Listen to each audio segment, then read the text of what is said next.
Ton désir de ne pas recourir aux moyens alors qu'Allah veut te l'imposer est une insidieuse ostentation. Ton désir de recourir aux moyens alors qu'Allah veut t'en dispenser est contraire à la plus haute ambition. Explication.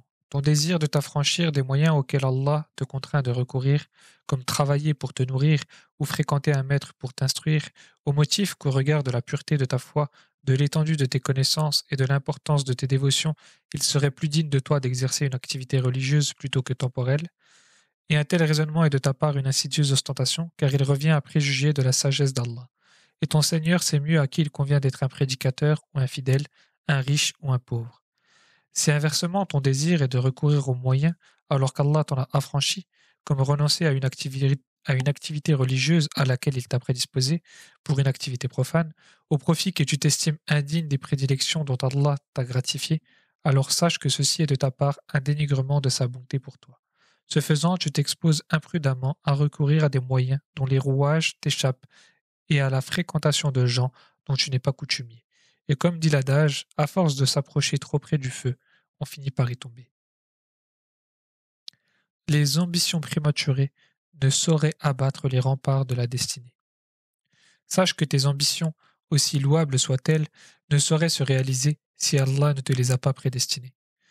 Allah dit dans le sens du verset de Sourate 57, versets 22 et 23, « Afin que vous ne vous attristiez pas pour ce qui vous a échappé, ni que vous n'exultiez pour ce qu'il vous a donné. » Lorsqu'une ambition nous est chère et que l'on se fixe de la réaliser, notre détermination et l'énergie qu'on y consacre sont telles qu'on est persuadé d'y parvenir, souvent à regret, comme celui qui, pour plaire à Allah et le servir, décide de renoncer aux biens et aux préoccupations de ce monde, et qui à chaque tentative se retrouve par la force des choses aux prises avec ses obligations temporelles, lesquelles accaparent l'essentiel de son temps et de son énergie.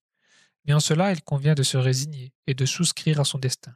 Comme dit Ubada ibn Samit à son fils, « Ô mon enfant, jamais tu ne goûteras aux véritables subtilités de la foi tant que tu ne seras pas convaincu que ce qui t'est arrivé ne pouvait t'échapper, et que ce qui t'a échappé ne pouvait t'arriver. » J'ai entendu le messager d'Allah sallallahu alayhi wa sallam dire « La première chose qu'Allah créa fut le roseau.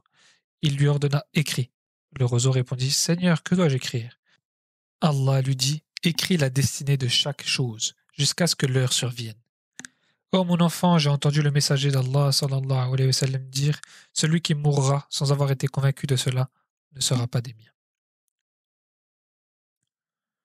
Ne tourmente pas ton esprit avec des prévisions en ce qu'il incombe à un autre de gérer à ta place. Ne tourmente pas ton esprit inutilement avec des prévisions hypothétiques en ce qu'il incombe à un autre, c'est-à-dire à Allah, de gérer à ta place, car lui seul sait ce que réserve l'avenir. Renonce à tes ambitions prématurées et cesse de torturer ton esprit en t'obstinant à vouloir planifier ton existence. Place plutôt ta confiance en Allah et remets ton sort entre ses mains, puis laisse ton destin suivre son cours, comme Allah en a décidé pour toi. Le messager d'Allah sallallahu alayhi wa sallam a dit « Demande assistance à Allah et ne désespère pas. S'il t'arrive des déboires, ne dis pas « Si j'avais su, j'aurais fait comme ceci ou j'aurais fait comme cela » et agis de la sorte. En agissant de la sorte, tu ouvres la porte à Shaitan. Mais dis plutôt « Allah en a décidé ainsi et ce qu'il a voulu qu'il m'arrive, il l'a fait. » Cependant, on distingue deux types de prévoyants, le prévoyant par ambition et le prévoyant par précaution. Et c'est du prévoyant par ambition dont il est question ici. Celui que ses ambitions prématurées obsèdent et qui s'obstine à vouloir anticiper sur les aléas de son existence. Quant au prévoyant par précaution, son comportement est louable, car le messager d'Allah sallallahu alayhi wa sallam a dit « La prévision est la moitié de la subsistance », rapporté par Ad-Daylami.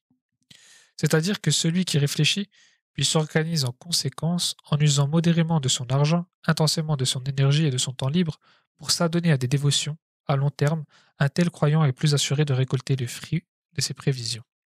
Le message d'Allah sallallahu alayhi wa sallam a dit « Œuvre comme celui qui est convaincu qu'il ne mourra jamais et crains comme celui qui est convaincu qu'il va mourir demain. » Rapporté par Al-Bayhaqi. Ta ferveur en ce qu'il t'a assuré et ta tiédeur en ce qu'il t'a ordonné sont la preuve que l'acuité de ton cœur tend à s'effacer.